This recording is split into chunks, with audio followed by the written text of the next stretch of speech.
What is going on, guys? Gaston right here. In today's video, we are going to be testing the Canon C70 tracking and autofocus capabilities. So I shot a sequence of video handheld. So disclaimer, there's going to be a lot of handshaking here, but I really wanted to put the camera, through its worst case scenario and show you how tracking and autofocus perform. Now this object is going to be my daughter, something really hard to capture in camera. So I figured this will be actually the perfect subject for this test. So I have a bunch of clips right here. Now I want to mention that all the clips has been shot in C-Log 2 with a correction LUT applied in camera, and the capture that you're going to see right now was actually captured with the Atomos Ninja 5. So why don't we start reviewing some of these clips? Coming right up.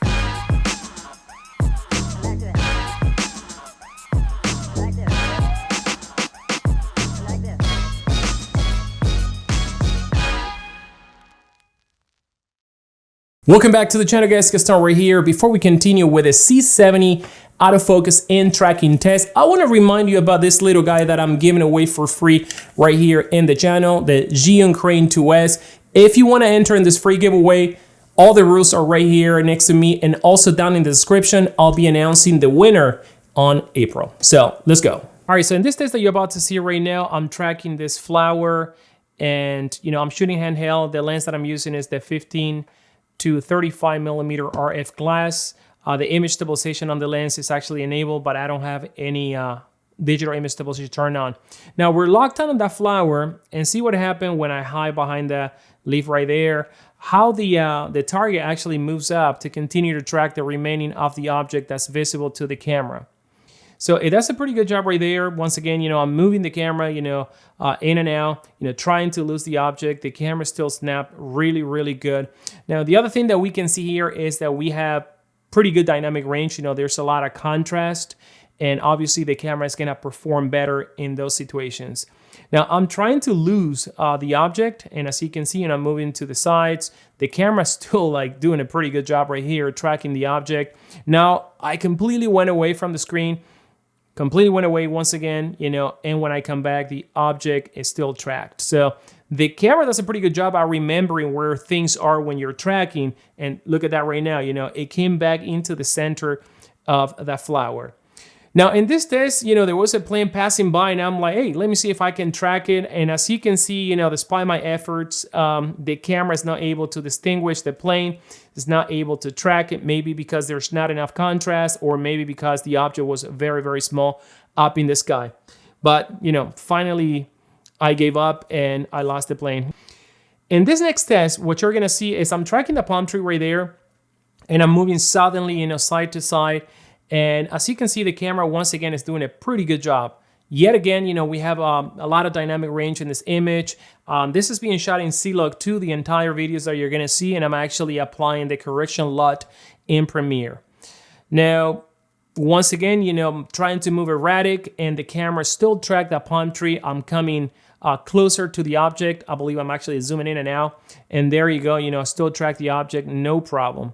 Now there's a little bit of a lag in the box, and as you can see right there, I completely lost it. Now in this video, you're gonna see my daughter, a super hard to track object, and as you can see right here, we are underexposed by a stop right now, and I'm trying to see if face tracking would actually engage automatically, because as you can see on the left hand side, it's enabled. Now right here, she's almost looking into the camera, and again, it took a while for the camera to recognize her face. Now we lost her again, and yet again, because we were underexposed. Now in this situation, we are overexposed, but because she's not looking straight into the camera is having a hard time. So finally I enabled tracking. Now we can tell that it's a face, because it's going to try to capture the eyes, the nose, and the mouth. And this is something that I noticed, that when you manually track, we'll recognize standard objects versus human being. And as you can see, look how the box, leans towards the face, the eyes, the nose, and the mouth. And now it's actually tracking from behind. Where before another test, with automatic face tracking, for some reason, when she turns around, I lost her, and I'm still tracking it right here. Look at that. Now the exposure is pretty good. I believe I lost her again. Yeah, there you go.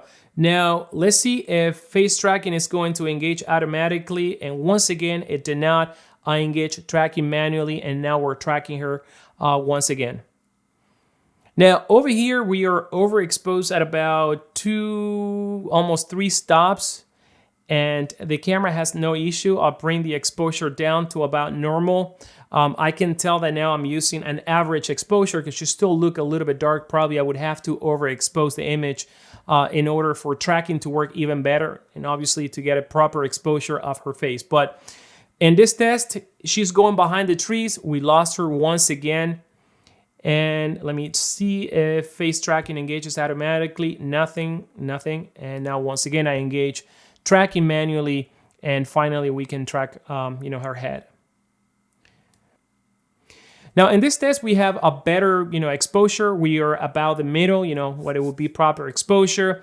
And let me see if face tracking is going to engage automatically. Obviously, she's not facing straight up into the camera, something that is really hard to get my daughter to do. So once again, I engage tracking manually, and as you can see, I think I mistyped right there. There we go. All right, tapped on the screen, and finally we're tracking her head. As you can see, she moves, the box locks on her face, and now once it sees her face, it tries to locate in between the eyes and the mouth. This is something that I noticed, and the reason why I probably would always choose manual tracking to track an object, because it does a way better job than automatic face tracking. So look at her right now. It locks on the face. It has no problem, even when she turns around and recognizes her. And now I'm going behind this pole, as you can see, and lost her. I lost her. Now I positioned the focus box there to see if tracking would engage automatically. There you go, it engaged, but it wasn't instant. Now, if this would have been a Sony a7 III or a Canon EOS R5, it would have done it with no problem, way before. Let's see if it goes back. Found her again. But as you can see, if the face is not facing straight up into the lens, you're gonna have some issues right there with face tracking. Let's see if it tracks her from behind. No, nothing. As you can see, I went around her just to see if, the focus would remember her, but obviously we lost her. Waiting there to see if face detection is going to do something, even though, obviously it's the back of the head. Now, when I come to the front, it finds her face, but I'm also right now kind of like straight into her face, pointing the lens at her directly, which is where the camera, performs best. I bring the exposure by lowering the aperture to the center, a little bit better there. Now we're overexposed. I mean, what's overexposed is actually the bricks on the floor, but she seems to be kind of like properly exposed her face, and no problem tracking her. Lost her. And let's see if right now, the autofocus is going to find her once again. Nothing. So in this test, once again, I'm tracking her, and look what happened right now when she brings those leaves onto her face. Tracking lost her, and yep, and the camera was never able to, oh, there you go. And, after a while, the camera found her again. And as you guys have seen, the Canon C70 does have, face tracking capabilities and also manual tracking. But in my opinion, it's nowhere near, like the Canon EOS R5, for example. Now, a couple of the challenges that this camera has with face tracking is, number one, if you're slightly underexposed, and I'm talking about -1 stop, the camera is going to struggle. Now, the other problem that I've seen is that if the subject turns the head around, it's also going to lose tracking, kind of like 50-50. Also, if the face is still down a little bit or looking at an angle, once again, the camera struggles a little bit, and it seems to perform best once the subject is actually looking straight into the camera, something that doesn't happen with the Canon EOS R5. Now, if you want to track a subject, my best advice is going to be to use manual tracking, enable tracking by configuring one of the buttons, then tap on the screen, and the camera is going to do a better job at tracking the face. It recognizes that it's a person, and also you're going to have better luck when the person turns around. It's still going to track the head.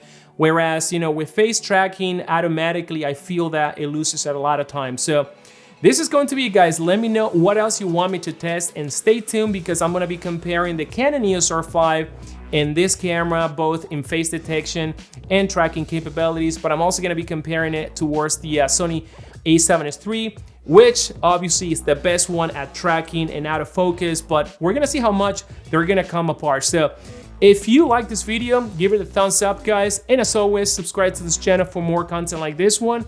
I will see you in the next one.